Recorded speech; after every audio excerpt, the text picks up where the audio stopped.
An 80-year-old exile sits in a cold, stone-walled room in Babylon, unrolling a brittle parchment under the flicker of a single olive oil lamp. It is exactly when. And the answer changes how you read every single page of the New Testament. As the Persian Empire falls to the Greeks, and the Greeks are crushed by the iron boots of the Roman legions, the countdown continues. They watch the calendar. They know the window is shrinking. The decree in the Persian palace set a massive, undeniable mechanism into motion. But the most staggering part of Daniel's prophecy is not simply that it predicts the exact time frame the Messiah will step into the public eye. The most staggering part is what the prophecy says will happen to him the moment he finally arrives. The math is staggering. We have the starting date. We know the length of the countdown. We simply have to trace the calendar forward. The angel Gabriel specified 69 sevens until the arrival of the prince, 483 years. But to calculate this accurately, historical chronologists look at the ancient biblical calendar. In Genesis, the flood is measured in 360 day years. In Revelation, future events are measured the exact same way. The prophetic year is a standard 360 day cycle. Multiply 483 years by 360 days. You get exactly 880 days. The pendulum begins to swing. The decree leaves the Persian palace in the spring of 444 BC. The days begin to bleed away. Alexander the Great sweeps across the known world. The clock keeps ticking. When you realize what Daniel was calculating, the arrival of Jesus of Nazareth stops looking like a sudden, spontaneous miracle. It becomes a scheduled appointment. The Greek Empire splinters. The clock keeps ticking. The Maccabees revolt. The clock keeps ticking. Roman legions march into Judea. Heavy iron boots crack the stone streets of Jerusalem. The clock keeps ticking. Every passing decade shrinks the window. By the time the first century arrives, the atmosphere in Israel is a powder keg. We read the secular historians of the era. Roman writers like Tacitus and Suetonius record a strange, overwhelming rumor spreading through the East. A massive expectation that a ruler is about to rise from Judea. First-century Israel is practically vibrating with anticipation. They are not guessing. They are tracking Daniel's math.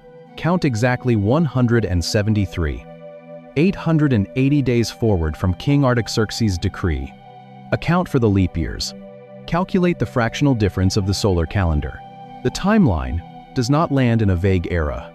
It does not point to a general, unpredictable century. It lands in the spring of 33 AD.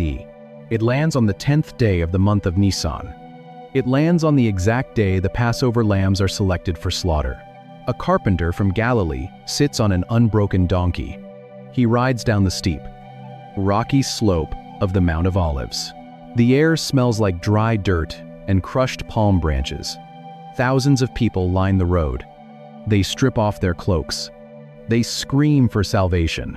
A collision between heaven and earth, mapped out down to the specific year. Written in ink, centuries before the first Roman soldier ever set foot in Jerusalem. This is not a spontaneous parade. It is a mathematically scheduled arrival. The Pharisees panic. They demand Jesus silence the crowds. But Jesus looks at them and says something that only makes sense if you know the book of Daniel. He says, "If the people are quiet, the stones themselves will cry out." And then he weeps over the capital. He looks at the city walls and says, "If you had known in this day, even you, the things which make for peace." He holds them accountable. He expected them to know the day. He expected them to read the parchment. The 69 sevens have just concluded. The anointed prince has stepped into the city exactly on time. But Gabriel's prophecy did not stop at the parade. The timeline continues past the palm branches. And what the angel predicts will happen next shatters every human expectation of what a king is supposed to do. The air on Golgotha smells like sweat, iron, and impending rain. The Romans are brutally efficient mechanics of death. Heavy iron hammers strike thick. Square nails, wood splinters. A heavy wooden beam drops into a hole carved deep into the limestone bedrock, and the impact violently shudders through the ground. A man hangs suspended between the darkening sky and the dirt of Judea. His lungs are slowly collapsing. This changes the stakes of everything. We are a species easily terrified by the future. We watch empires rise, borders shift, and economies fracture. His followers have scattered into the terrifying shadows of the city. He is completely, utterly alone. He is not wearing a crown. He is bleeding out on a Roman cross. To the disciples watching from a distance, this is the catastrophic collapse of the timeline. They thought the countdown led to an empire. They thought the 77s ended with a military victory, with Roman shields broken in the streets and a Jewish king sitting on a golden throne. But back in the cold room in Babylon, the angel Gabriel had warned Daniel exactly how this would look. Daniel chapter 9, verse 26. Gabriel said, "After the 62 sevens, the anointed one shall be cut off and have nothing." The Hebrew word used here is karath. It is a violent, terminal word. It means to sever, to strike down, to completely destroy. It is the exact word used in ancient Jewish law for a criminal being executed and permanently removed from the community of Israel. The Messiah is not assassinated by mistake. He is amputated on schedule. Gabriel said he would have nothing, and as he hangs in the dark, the prophecy fulfills itself with agonizing precision. He loses his followers. He loses his reputation, and we assume the timeline of the world is spinning violently out of control. We think history is just a series of unguided accidents. He loses the garments off his back, gambled away by soldiers in the dirt. He loses the very breath in his lungs. He is stripped of his dignity and sealed inside a borrowed tomb that smells of cold stone and heavy myrrh. The execution is not a failure of the prophecy. It is the bloody climax of the math. Gabriel had told Daniel that the severed block of time was decreed for a specific reason: to finish the transgression, to make an end of sin, and to make reconciliation for iniquity. The massive, compound debt of human rebellion cannot be paid by a political revolution. It cannot be negotiated. It requires blood. It requires the anointed prince to willingly step into the blade. He is Kereth, cut off, and the moment his heart stops beating, the heavy curtain in the temple violently tears from top to bottom. The cosmic debt is cleared. The payment is rendered. The exact purpose of the countdown is achieved.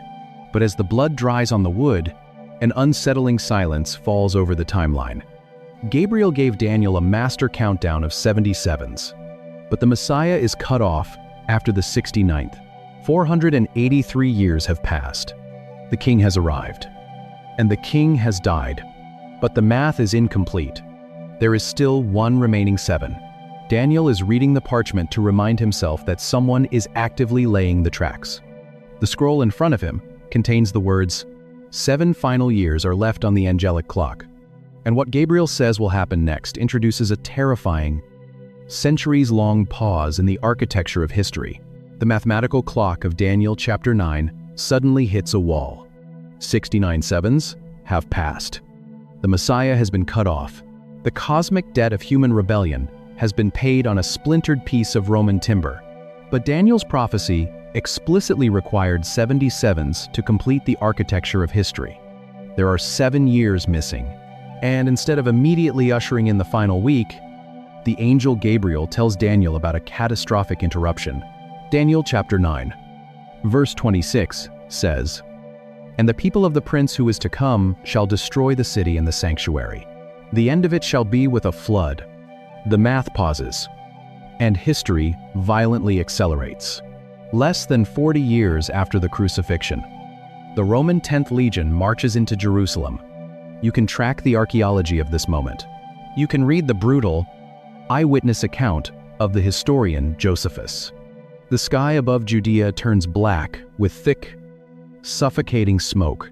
The sharp, metallic scream of breaking iron and fracturing stone echoes across the valley as Roman soldiers pry apart the massive limestone blocks of the temple of an older prophet, Jeremiah, Daniel is counting the years of the Jewish exile.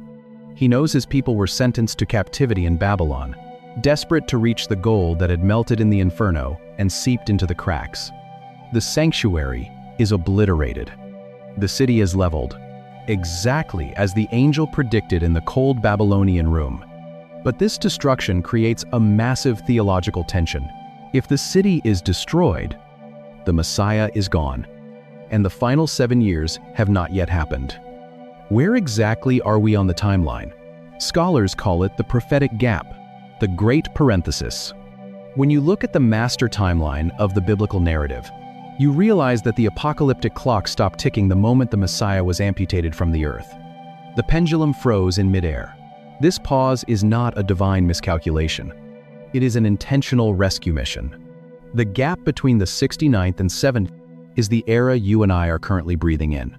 It is an unmeasured, open-ended parenthesis of grace. God stopped the countdown so that the invitation of the cut-off king could bleed out past the borders of Israel, crossing oceans and continents, reaching deep into the pagan empires of the world. The timer is paused so the house can be filled, but Gabriel makes it terrifyingly clear that the clock will eventually resume. The final 7 years, the 70th week, are still hanging, and he is looking for the end of the punishment. He thinks he understands the schedule. He thinks the waiting is almost over the horizon of human history. The angel warns that a final ruler will emerge. A deceptive covenant will be forged, and an overwhelming flood of desolation will sweep across the earth before everlasting righteousness is permanently secured. We are standing in the quiet between the ticking of the seconds. We are living in the comma. But when you look back at the sheer, overwhelming accuracy of Daniel's parchment, the terror of the future begins to lose its teeth. An old man calculated the exile in a cold Babylonian room, and an angel arrived with a cosmic multiplier. A Persian king signed a decree for timber and stone, and a mathematical stopwatch began to tick. A timeline stretched 483 years across the collapse of empires and landed on a single spring day in Jerusalem. A carpenter rode an unbroken donkey down a rocky hillside, and a city held palm branches, expecting a scheduled king. An anointed prince was cut off on a piece of Roman timber, and the debt of human rebellion was paid in full. A sanctuary was torn apart by heavy iron boots, and the prophetic clock was violently paused. But the revelation he is about to receive will rip his timeline wide open.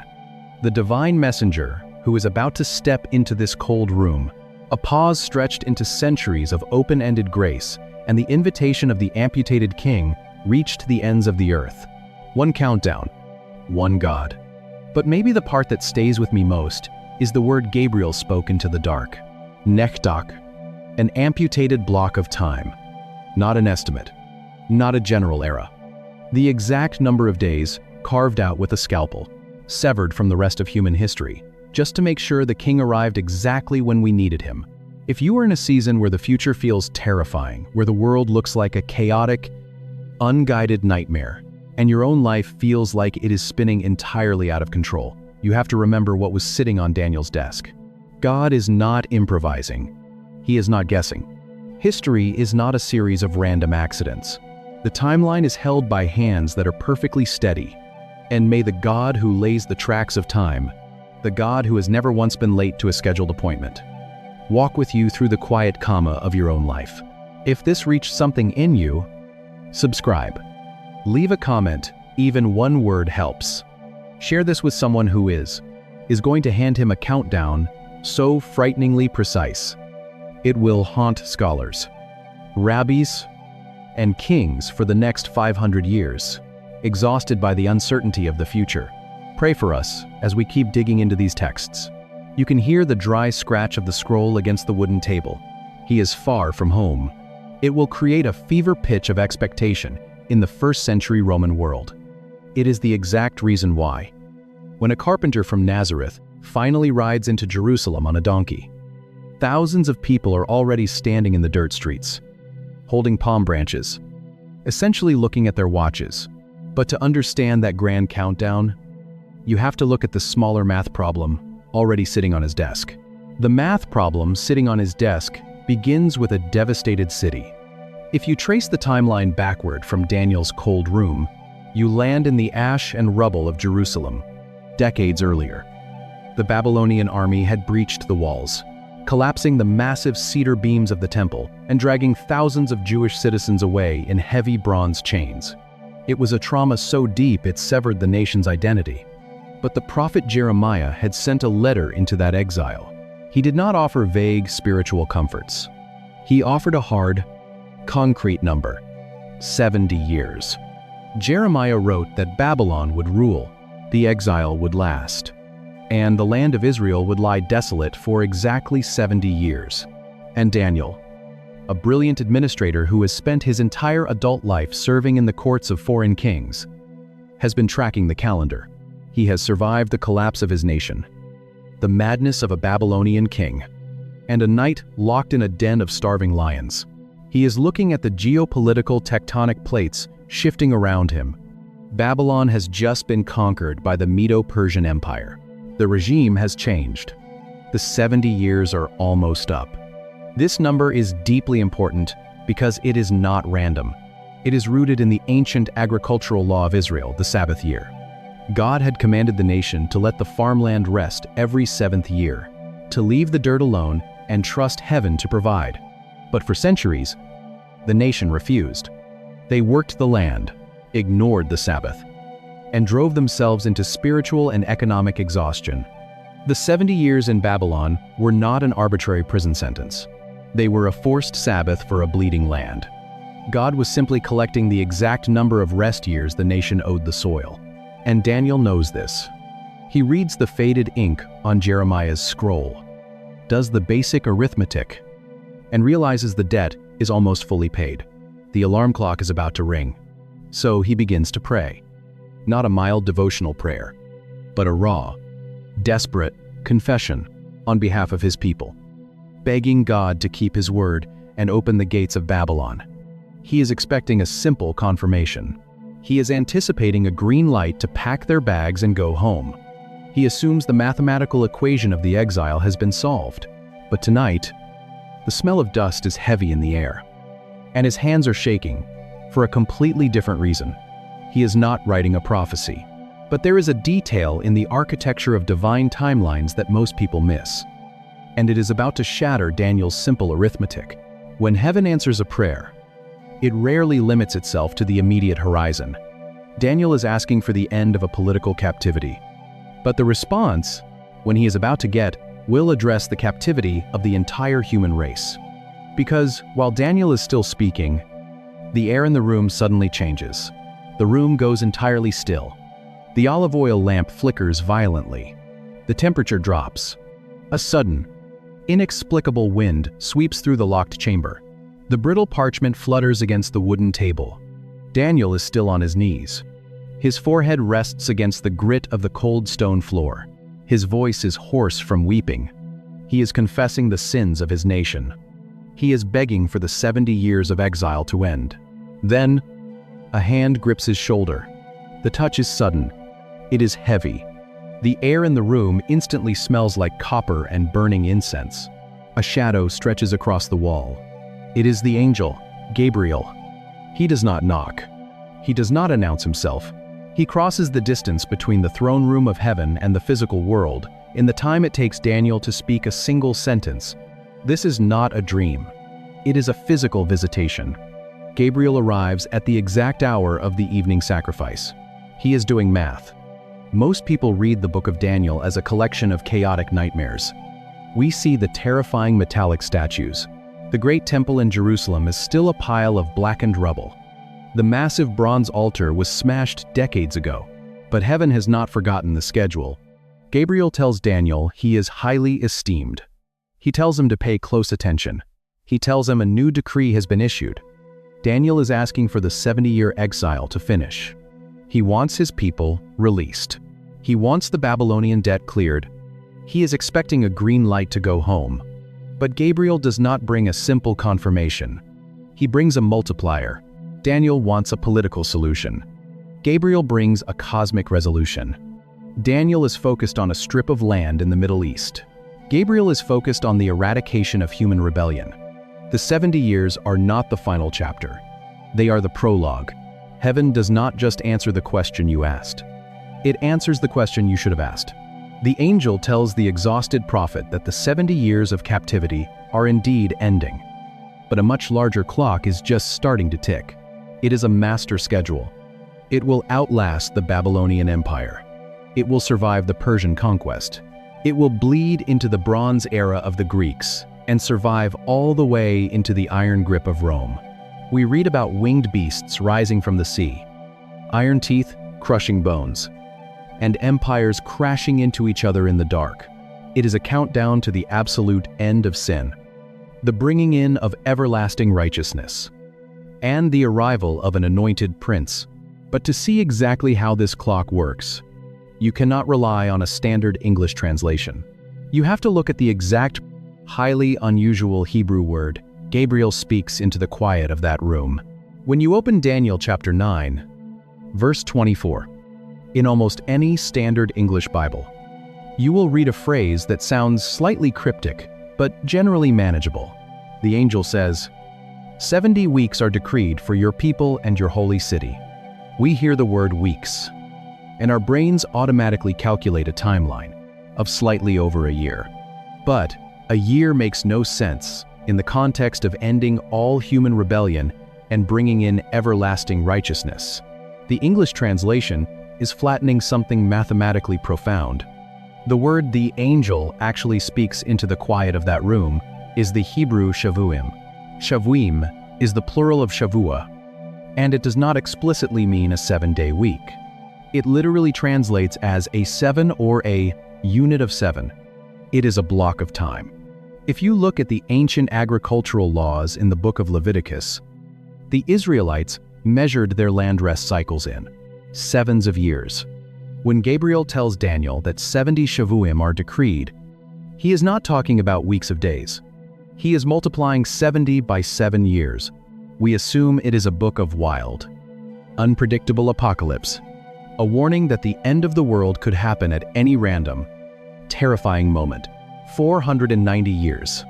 If realizing that there is a literal, mathematical countdown buried in the original Hebrew makes the text suddenly feel electric to you, you are exactly who this channel is for. Drop a thought in the comments and hit subscribe, because every week we go deeper into these texts than you knew was possible.